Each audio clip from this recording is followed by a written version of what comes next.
jour que, pressé par la foule qui voulait entendre la parole de Dieu, il se tenait sur le bord du lac de Génézareth, il vit 2 barques qui stationnaient près du rivage.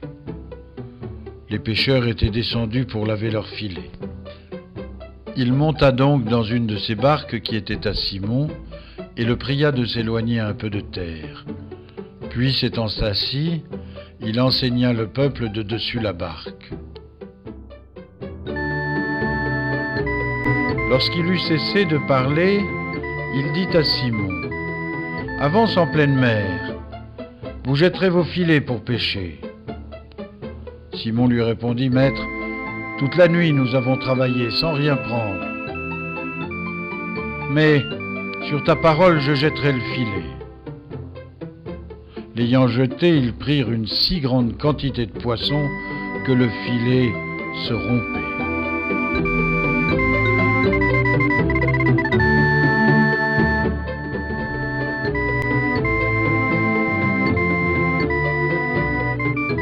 Et ils firent signe à leurs compagnons, qui étaient dans l'autre barque, de venir à leur aide. Ils y vinrent, et ils remplirent les 2 barques au point qu'elles enfonçaient. Ce que voyant, Simon-Pierre tomba aux pieds de Jésus en disant : « Éloigne-toi de moi, Seigneur, je suis un pécheur. » Car l'effroi l'avait saisi, lui et tous ceux qui l'accompagnaient, à cause de la capture de poissons qu'ils avaient faite. Il en était de même de Jacques et de Jean, fils de Zébédée, associés de Simon. Et Jésus dit à Simon : « N'aie pas peur, désormais ce sont des hommes que tu prendras. » Aussitôt, ramenant leur barque à terre, ils quittèrent tout et le suivirent.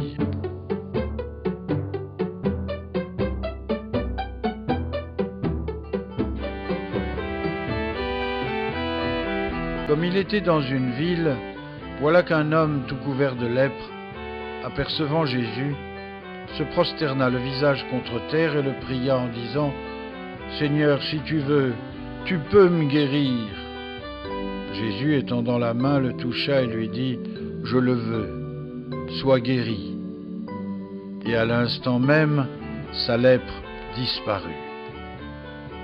Il lui défendit d'en parler à personne. « Mais va, dit-il, te montrer au prêtre, et offre pour ta guérison ce qu'a prescrit Moïse pour l'attester devant le peuple. »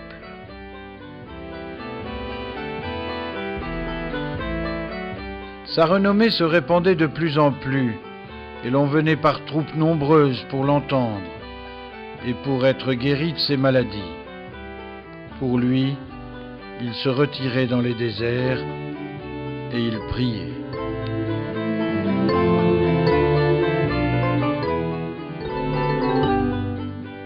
Un jour qu'il enseignait, il y avait là, assis autour de lui, des pharisiens et des docteurs de la loi, venus de tous les villages de la Galilée, ainsi que de la Judée et de Jérusalem. Et la puissance du Seigneur se manifestait par des guérisons. Et voilà que des gens, portant sur un lit un homme paralysé, cherchaient à le faire entrer et à le mettre devant lui. N'en trouvant pas le moyen à cause de la foule, ils montèrent sur le toit, et à travers les tuiles, descendirent le malade avec sa couchette au milieu de tous devant Jésus. Voyant leur foi, il dit : « Tes péchés sont pardonnés. » Alors les scribes et les pharisiens se mirent à raisonner et à dire : « Qui est-il, celui-ci, qui profère des blasphèmes ? Qui peut pardonner les péchés, sinon Dieu seul ?»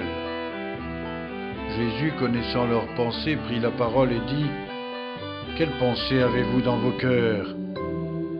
Lequel est le plus facile de dire : tes péchés sont pardonnés, ou lève-toi et marche ? Afin que vous sachiez que le Fils de l'homme a sur la terre le pouvoir de pardonner les péchés, je te le commande, dit-il au paralytique. Lève-toi, prends ta couchette et va dans ta maison. À l'instant, celui-ci se leva devant eux, prit le grabat sur lequel il était couché et s'en alla dans sa maison en glorifiant Dieu.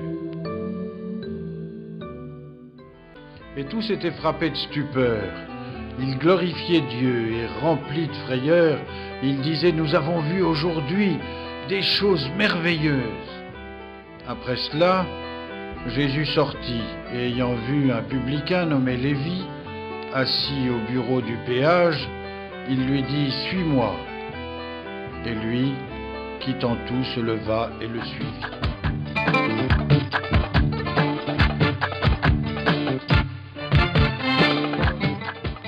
Lévi lui donna un grand festin dans sa maison, et une foule nombreuse de publicains et d'autres personnes étaient à table avec eux. Les pharisiens et les scribes murmuraient et disaient à ses disciples: pourquoi mangez-vous et buvez-vous avec les publicains et les pécheurs? Jésus leur répondit: ce ne sont pas les bien portants qui ont besoin du médecin, mais les malades. Je ne suis pas venu appeler les justes à la pénitence, mais les pécheurs. Alors ils lui dirent: pourquoi, tandis que les disciples de Jean et ceux des pharisiens jeûnent et prient souvent, les vôtres mangent-ils et boivent-ils? Il leur répondit: pouvez-vous faire jeûner les amis de l'époux pendant que l'époux est avec eux?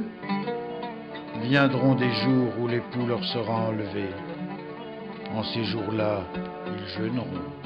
Il leur proposa encore cette comparaison: personne ne met un vieux vêtement, un morceau pris, un vêtement neuf. Autrement, on déchire le neuf et le morceau du neuf convient mal au vêtement vieux. Personne non plus ne met du vin nouveau dans de vieilles outres. Autrement, le vin nouveau, brisant les outres, il se répandra, et les outres seront perdues. Mais il faut mettre le vin nouveau dans des outres neuves. Alors toutes les deux se conservent. Et personne, après avoir bu du vin vieux, ne veut aussitôt du nouveau, car on dit le vin vieux est meilleur.